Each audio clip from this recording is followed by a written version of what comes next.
Hello, thank you for joining us. We begin our report exactly 2 weeks from Election Day. Early voting kicked off in 4 more states Tuesday, including in battleground Wisconsin. Former President Barack Obama joined Governor and Democratic vice presidential candidate Tim Walz for a rally in the Badger State. Vice President Kamala Harris was not physically on the campaign trail, but she did tape 2 media interviews in Washington, one with Telemundo and one with NBC, where she had a rare discussion about gender politics. Do you not see sexism as a factor in this race at all?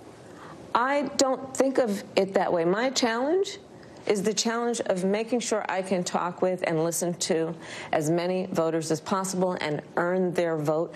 And I will never assume that anyone in our country should elect a leader based on their gender or their race. Former President Donald Trump used his time on the campaign trail to attack his opponent, lobbing personal insults at her during a roundtable in Florida with Latino voters. I was going to hit her really hard on the trail today, but now I don't have to because she's off. She's off. No, I can't get over it. Who the hell takes off? We have 14 days left, and she'll take a couple of more days off, too. You know why? She's lazy as hell, and she's got that reputation. CBS News political director Finn Gómez and CBS News campaign reporter Libby Cathey join me now. Finn is in D.C. tracking the Harris campaign. Libby is following Trump in Greensboro, North Carolina. So, Libby, in addition to calling Harris lazy, Trump said numerous times she had a low IQ this coming days after he used an expletive to describe her. Has there been backlash or concern from the camp over his choice of language to describe his opponent? Yeah, good to see you, Lindsay. Absolutely, there are those in Trump's camp who want to see him steer away from this language, who don't want to hear him question the intelligence of Vice President Kamala Harris, worried that this could hurt him with suburban women who have not yet made a decision on who to vote for. However, there are also those in Trump's camp who say, let Trump be Trump, and they think this type of rhetoric motivates his base. So with 2 weeks to go, I've been to many of Trump's rallies in the last month. He doesn't seem to be slowing this down. He seems to question Kamala Harris' intelligence at every single one of his events. So we'll probably hear that today in Greensboro when he takes the stage in a little under an hour.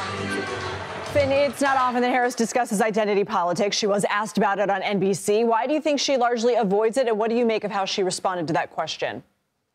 Well, Lindsay, I think that there are some in Harris' world who believe that she should make that more, the fact that she could be the first woman president, the first woman of color president, that she should make that more center of her pitch to voters, especially in this last stretch before the November 5th election.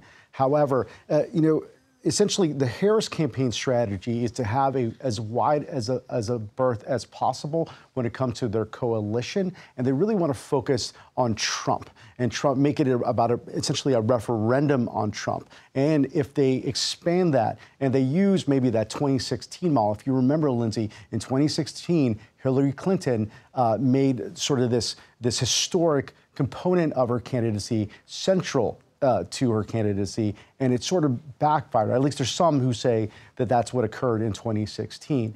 So really, their focus right now is Trump. Is to target Trump and to target the character component of Trump, and also make it a referendum on the former president.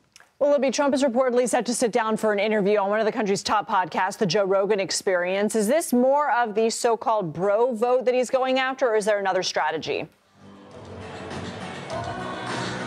Yeah, Lindsay, it's a little bit of both. Joe Rogan is the world's most famous, highest paid podcaster. Absolutely has that young male audience that Trump is going after. But a lot of other people listen to Joe Rogan. So I think this is about Trump trying to expand his reach here in the final 2 weeks.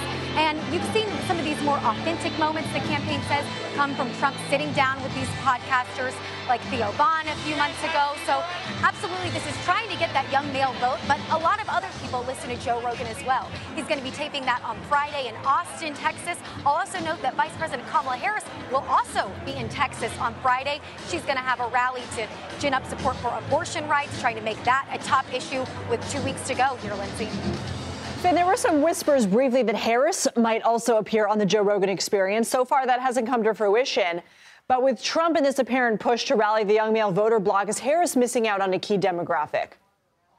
I think there's something to say that she is. I mean, look, the bro vote, as it has been so eloquently put, the bro vote is a key component to Donald Trump's campaign. It is. He is trying to appeal to that vote, to the young male voter, and there is that huge gender gap, that historic gender gap that we're seeing between these two campaigns.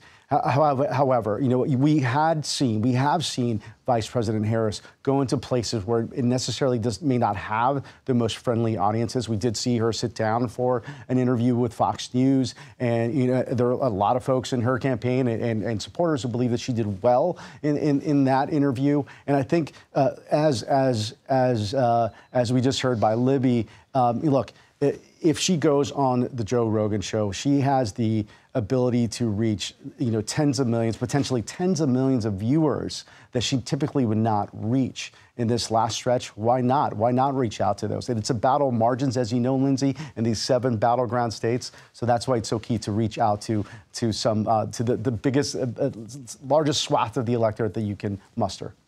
Ben Gómez and Libby Cathey, thank you.